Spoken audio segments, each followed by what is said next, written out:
That's better? Chop your mic a little bit so we can see a little more of your face. Yes. Beautiful. Thank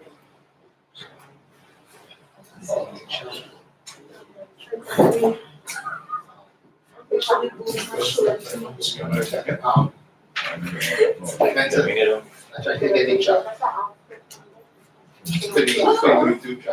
should be ready to set it really quick. Look at it.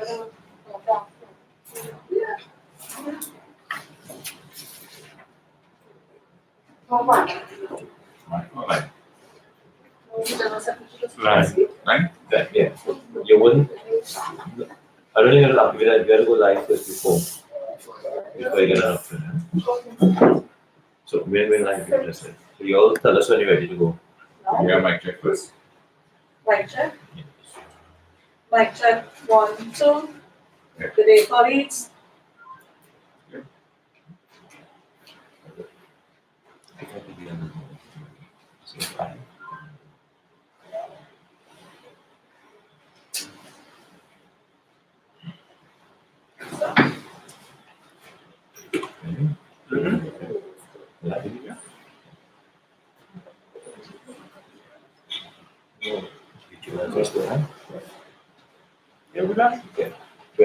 Right?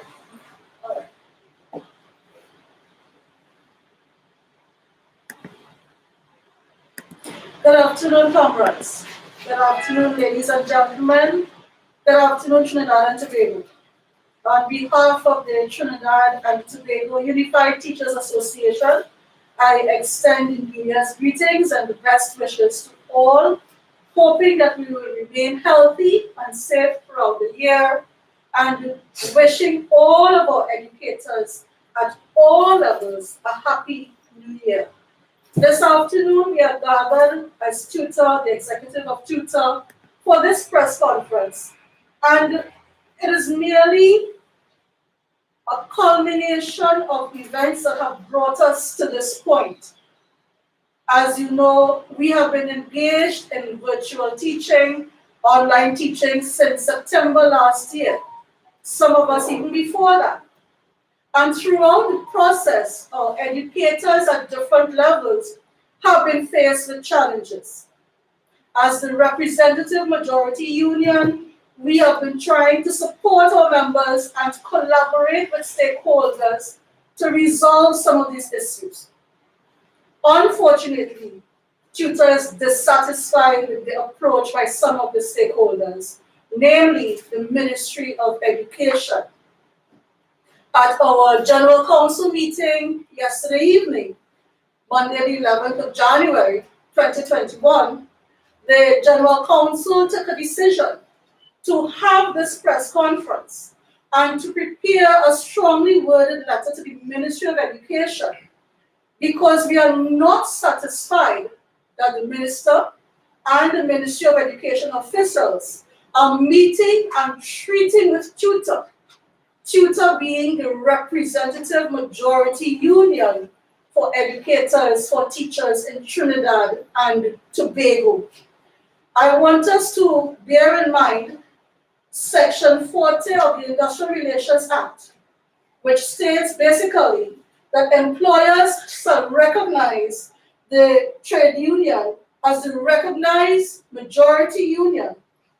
And the recognized majority union and employer shall, subject to this act, in good faith, treat and enter into negotiations with each other. We go on to look at the fact that the Education Act, Section 74E of the Education Act, mandates the Ministry of Education to meet with the representatives of such persons in the bargaining unit for consultation and negotiation in respect of any matters specified in Section 63.1. What is Section 63.1 of the Education Act? And here's where we come to the relationship between tutor and the employer. The personnel department shall, in relation to the teaching service, have the following duties: to provide for and establish procedures for consultation and negotiation between the personnel department and an appropriate recognized association in respect of the terms and conditions of employment. And that's why we are here today. Throughout the process of online teaching, as I said, Tutor has tried to be supportive.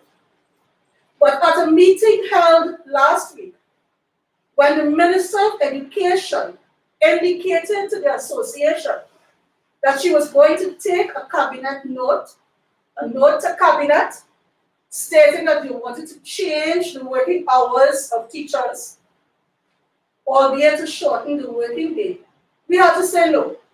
Enough is enough. You cannot simply disregard the Industrial Relations Act, disregard the provisions of the Education Act, bypass the union, bypass the employer of the teachers, which will be the chief personnel officer, and go to cabinet, a body which has no authority in this matter. And I want to say to you, comrades, today, that is but one issue that Tutor sees as disrespectful action on the part of the Ministry of Education. Over the years, Tutor has established certain meetings, certain forums for discussion and collaboration. We are not satisfied that the Senior Permanent Secretary has met frequently with Tutor. Tutor even went so far as to change the date of that monthly meeting. PS does not attend the meeting. And when we do meet with a permanent secretary, another permanent secretary, we are met with a dismissive attitude. We are met with an attitude where, well, you know, no matter, we're just talking to you. That can't work. This is 2021. This is an economic climate where educators are suffering, not just because we don't have our salary negotiations settled, but because the ministry has not paid us increments. We have persons waiting appointments and confirmation. Cost of living is going up. We are struggling to maintain ourselves and our families. And then this level of disrespect and disregard for the representative majority union is something that we will no longer tolerate. At this time, we are signaling to the Ministry of Education, we're not coming back to the table unless you meet and treat and talk with Tutor first. What we've noticed is that the ministry has a habit of floating documents and drafts of documents in the public domain. You get comments, you get feedback, yes, but you also build up certain sentiments against educators. So if and when educators speak out and perhaps contradict or voice disagreement with what's in those documents, we will appear as if we are the bad ones. As if during the trying times of Trinidad and Tobago, as if during this COVID-19 pandemic, we don't care. Listen, comrades, we have to care about ourselves, because if we don't, we can't give anything to the nation's children. I want to highlight now some of the issues that Tutor has been dealing with for quite some time on behalf of our members, and that the Ministry of Education has been dragging its feet on and just giving us flimsy excuses. So at this time, I would ask the second Vice President, Ms. Colonel Robertson Thomas, and when she's finished, I will go to the Industrial Relations Officer South, Mr. Justin De Freitas, to deal with some of these issues. Ms. Robertson Thomas. Good afternoon to the membership, good afternoon to the public. As stated by the President, we have been dealing with a number of issues for years. And we want to just highlight a couple of them. One of them being the fact that teachers have not been paid increments that are due to them after they have continued to work hard and they have not gotten their just due. And we have been given excuses such as there's no money for these payments. and or the relevant documents have not reached to the desk of the department that needs to treat with it. It is unfair to have worked for money for in some instances as much as 10 years and have not received one increment because you have failed on your end to do the necessary paperwork. We also have a really big issue with the fact that medical confirmations, which are supposed to be done after a period of 1 year of employment, and is done at the ministry's request. This does not have anything to do with the teacher making an appointment to get this medical done. After 20 years, we have teachers who have not had their medical confirmation, which affects their seniority, their retirement benefits, and worst of all, in a time when we see teachers are dying from all sorts of illnesses that if the correlation could be done, it could deem to be stressful. The male teachers in particular, their beneficiaries do not get anything from the Widows and Orphans Fund if they have not been medically confirmed, and in most instances they are the sole breadwinner of the family.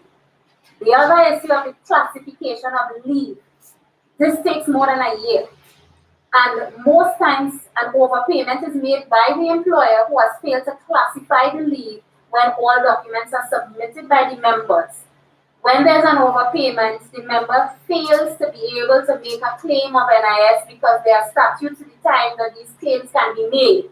Therefore, loses those benefits and still has to repay the employer who continued to overpay and did not classify in the required time. These issues have been on the table for years. We have teachers who have gone on maternity leave, had their children reach to the age of 5 and 7 and still waiting on maternity leave to be classified.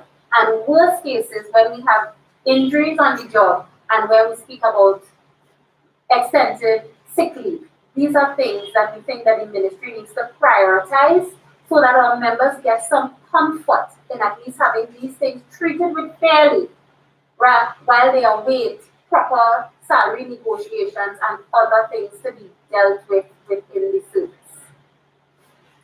Thank you, Madam. Thank you, Madam Second VP. Mr. De Freitas, Industrial Relations Officer. Thank you, Comrade President. One of the things that people don't know, we have an institution called COSTAT. COSTAT is being decimated from within by the management of COSTAT. And when we say decimated, we mean destroyed. We have an institution that used to produce almost all the nurses in Trinidad and Tobago. You know what is the cost-cutting measure that COSTAT engaged in? They changed the degree program to a diploma program, causing a number of the students to simply drop out and say, well, you will go to UWI.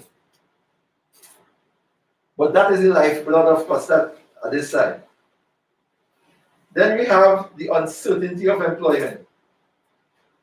There are people who have been working in COSTAT for 10, 15 years, and they're not sure if next month they're going to be fired because of the erratic way COSTAT is being managed.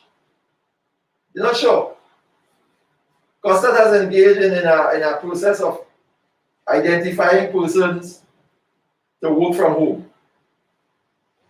You know what COSTAT is doing? They have people working 3 days from home, and they must come to work 2 days to do the same thing that they're doing at home. Just imagine that they're doing the same thing at home for 3 days, but then they have to come for 2 days. And if they can't come for 2 days, because some of these ladies in particular have children that they have nowhere to send them because early childhood centers are closed. They are telling these people they have to apply for leave, use their vacation leave, use their sick leave. Some of those persons have reached the point where they have no more leave. So they are now telling them, but they will not be paid for those days. Now, these are persons who can work from home every day and do their jobs efficiently from home every day. But COSTAT is saying, no, you have to come. I want to see your eyes, what color your eyes are. Right? Then there are transfers. Teachers have been suffering from this for a long time. I know of teachers who have been applying for transfers for more than 10 years. Over and over, every year. You know what is the present response to some of those teachers? Because They would come to tutor and tutor would write a letter on their behalf. They are being told, oh, you're right to tutor, but let tutor give the transfer now. That's what the ministry people saying to them. Right? And then, of course, there's the big problem of assessment of qualifications. We have diligent teachers. They go and they do their training, they go and they do their upskilling and so on. It takes years to get the assessment of their qualifications so they could be upgraded to a higher position and get a better salary based on their qualification. Years. Sometimes the teacher has to submit the transcript 4, 5 times before they can actually acknowledge that we have it. Right? That's the kind of disrespect we are getting from the Ministry of Education. Comrade President. Thank you, sir. Comrades, citizens, the government of Trinidad and Tobago proposes that in its vision strategy 2030, that we have not only a seamless education system, but one where we nurture individuals and we have quality education. I want to ask today, consider this.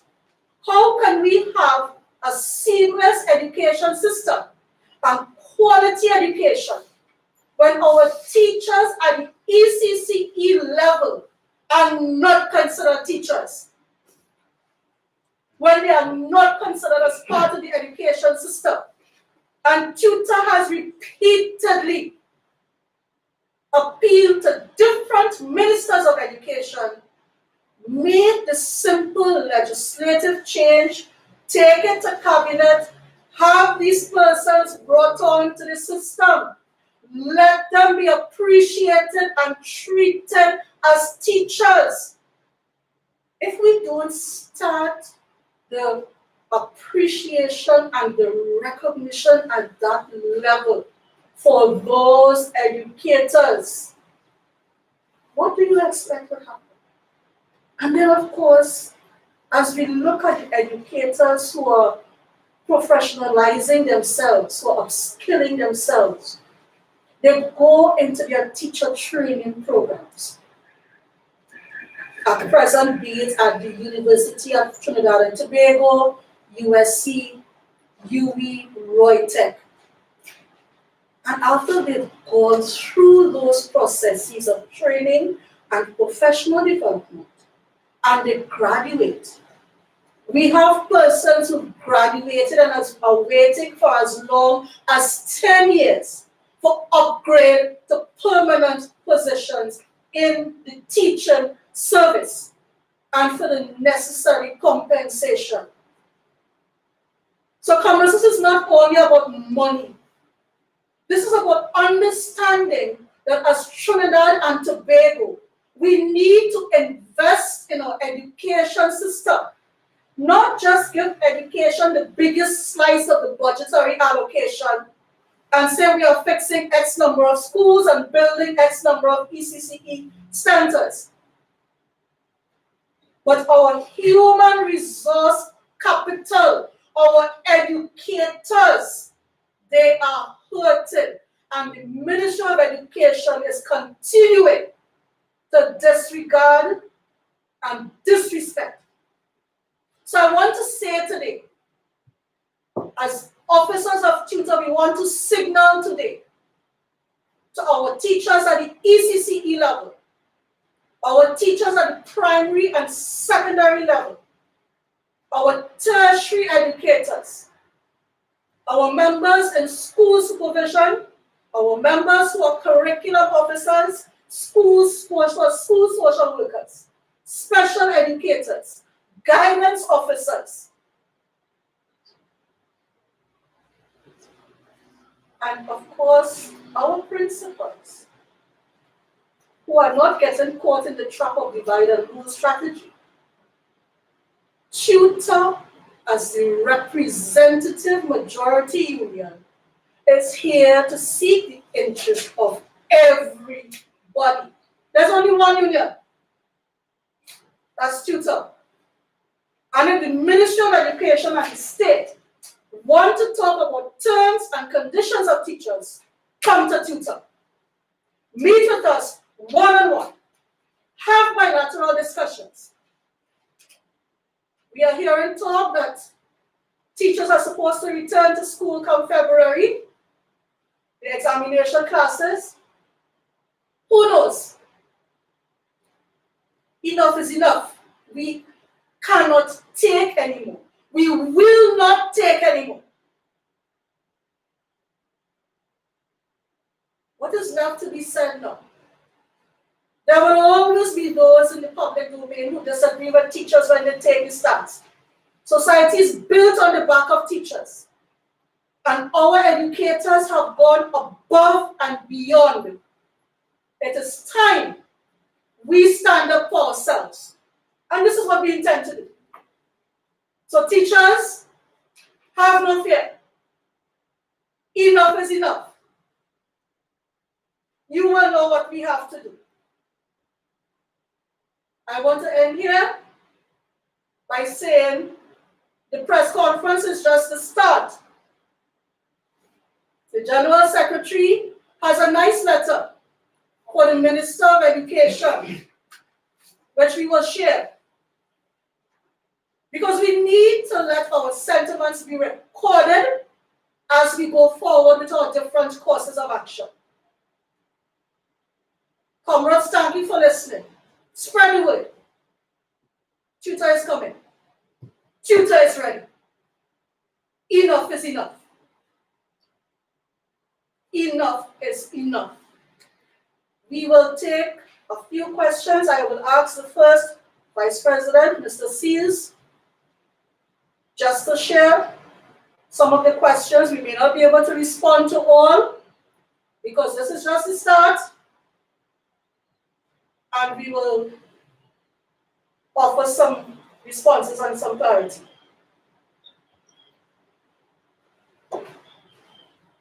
Madam Chair, we recognize that there is a lot of support on the internet, a lot of support, worldwide support for our position, but no questions as yet. So as soon as those questions come, I will let you know. Do we have any questions from the media present at this time as we wrap up? So, comrades, thank you. Citizens of Trinidad and Tobago, thank you. We are not the enemy.